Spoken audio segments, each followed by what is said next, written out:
આજે આપણે ધોરણ 6 પ્રકરણ નંબર 7 અપૂર્ણાંક સંખ્યાઓનું સ્વાધ્યાય 7.6નું પ્રશ્ન નંબર 2 થી 5 સુધી જોવાના છે.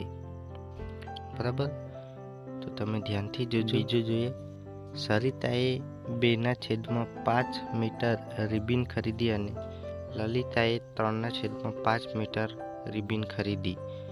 તો બંનેએ કુલ કેટલી લાંબી રિબિન ખરીદી કહેવાય? તો ગણીએ. 2/5 સરવાળો જ કરવાનો છે. બરાબર, અહીંયા સરવાળો લખીએ, પછી 3/4. હવે છેદ સરખા કરવાના છે. બરાબર, તો 2 અને 5ને 4 વડે ગુણીશું, વત્તા 3 અને 4 5 વડે ગુણીશું. બરાબર, અહીંયા 4 ગુણ્યા 5. હવે 2 ચોક 8 અને 20 વત્તા 3/15/20. છેદ સરખો થઈ ગયો. પછી તેને એકવાર લખવાનું. તો 8 વત્તા 15 23 થશે. તો 23/20 જે આપણો જવાબ થાય છે. હવે ત્રીજા નંબરનું જોઈએ.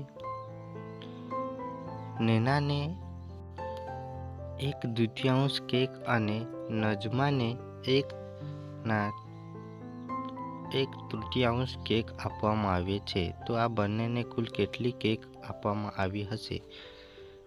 તો એ પણ સરવાળો જ કરવાનો છે. 1/1/2 વત્તા 1/1/3. તો આનું 2 અને 1નું ગુણાકાર અને પછી વત્તા.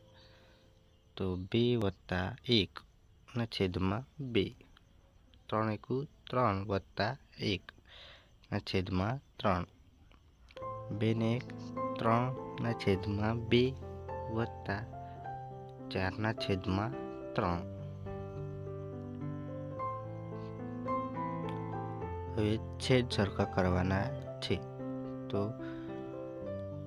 અહીંયા આપણે 3 વડે ગુણીશું, 2 ને 3 વડે, વત્તા 4 ગુણ્યા 2 અને 3 ગુણ્યા 2. 3 તારી 9/6 વત્તા 4 દુ 8/6. હવે છેદ સરખા થઈ ગયા. તો તેને એકવાર લખવાનું અને 9 વત્તા 8. તો 17/6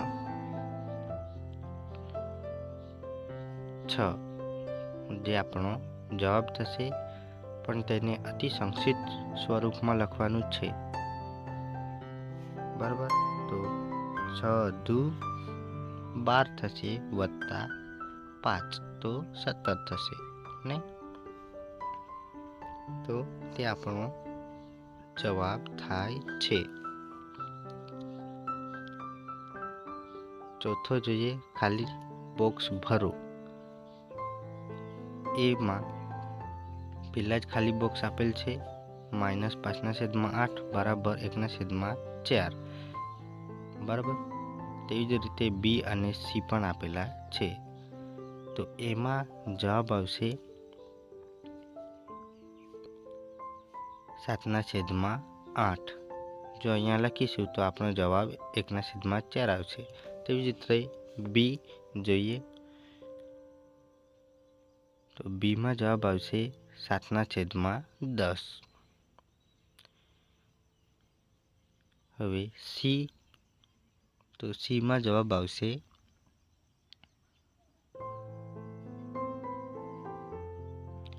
1/3. બરાબર,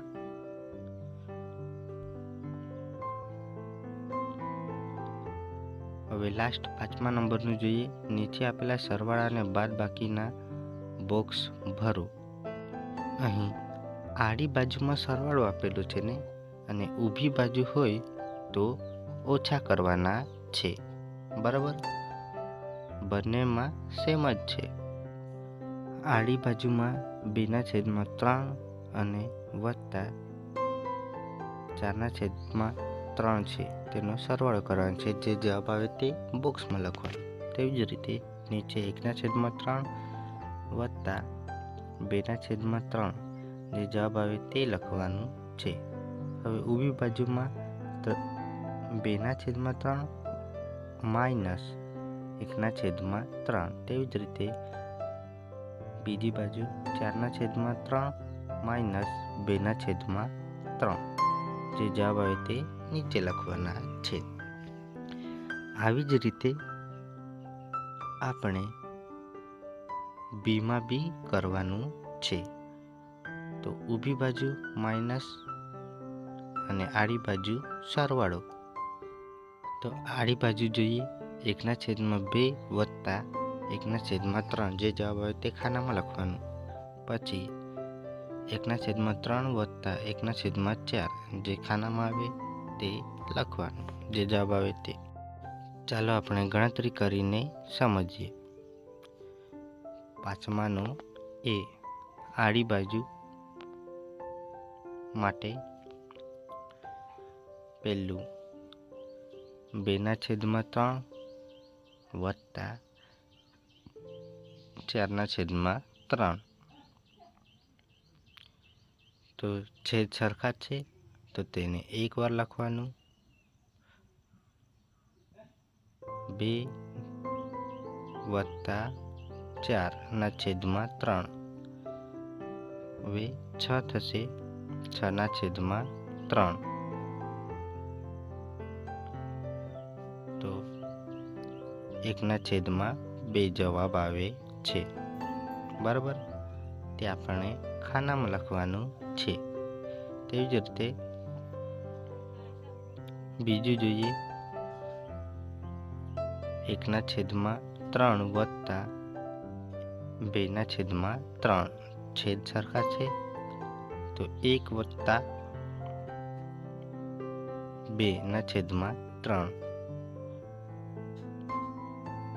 તો 1 વત્તા 2 3/3 થશે તો જવાબ આવે 1. બરાબર. હવે અહીંયા બોક્સ દોરીએ.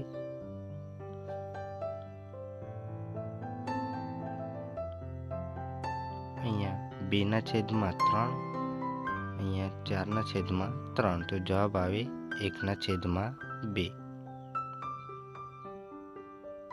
તેવી જ રીતે 1/3 હતું અને 2/3 તો જવાબ આવે 1.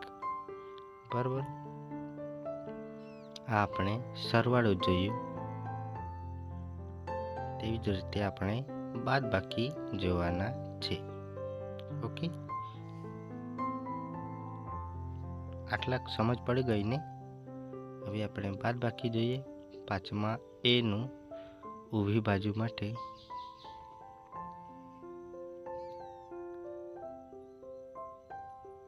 (2/3 માઇનસ 1/3) છેદ સરખા છે એટલે 2 માઇનસ 1/3. તો 1/3 જવાબ આવે. આ પહેલું, પછી આ બીજું. 4/3 માઇનસ 2/3. તો છેદ સરખા છે. 4 માઇનસ 2/3 તો જવાબ આવે 2/3. અહીંયા બોક્સ દોરીએ.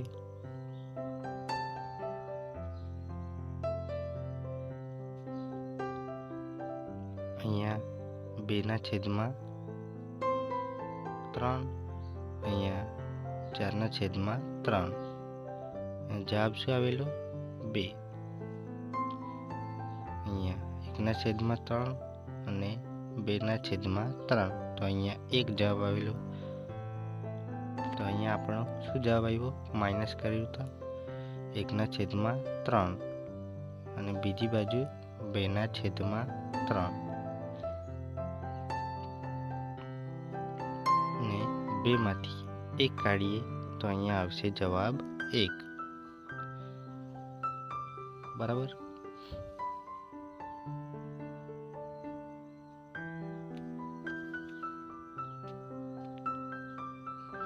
ચાલો આપણે બીજું જોઈએ. બી માટે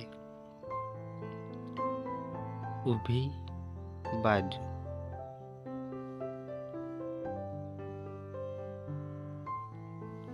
એકના છેદમાં 2 માઇનસ 1/3.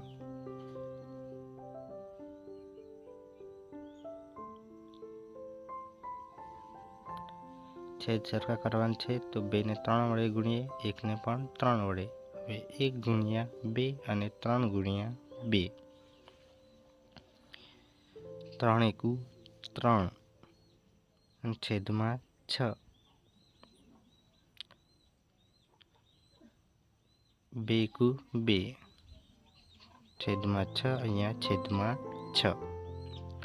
છેદ સરખા એટલે એક વાર લખવાનું, તો 3 માઇનસ 2/6. તો જવાબ આવશે 1/6.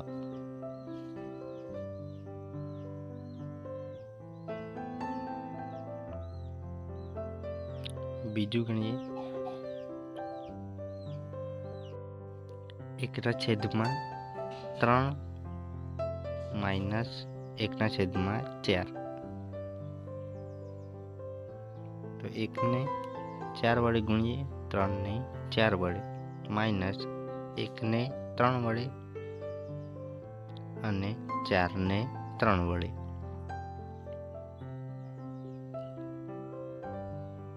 તો 4 એકુ 4 ના છેદમાં 12 માઇનસ 3/12.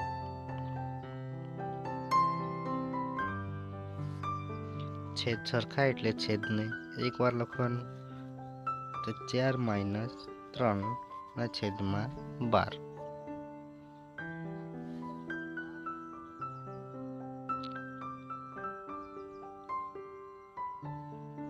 તો 4 માંથી 3 જાય તો 1/12, જે આપણે બોક્સમાં લખીશું.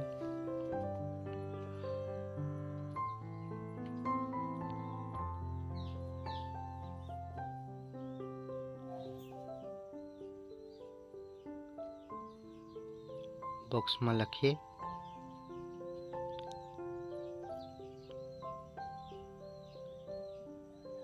અહીંયા હતું 1/2, અહીંયા 1/3. આ સરવાળા માટે. પછી માઇનસ ઓછા માટે, તો 1/3, તો 1/4. અહીંયા જવાબ 5/6, અહીંયા 7/12,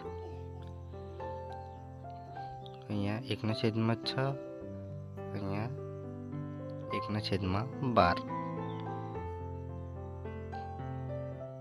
તો અહીંયા જવાબ આવે 1/4. Thank you.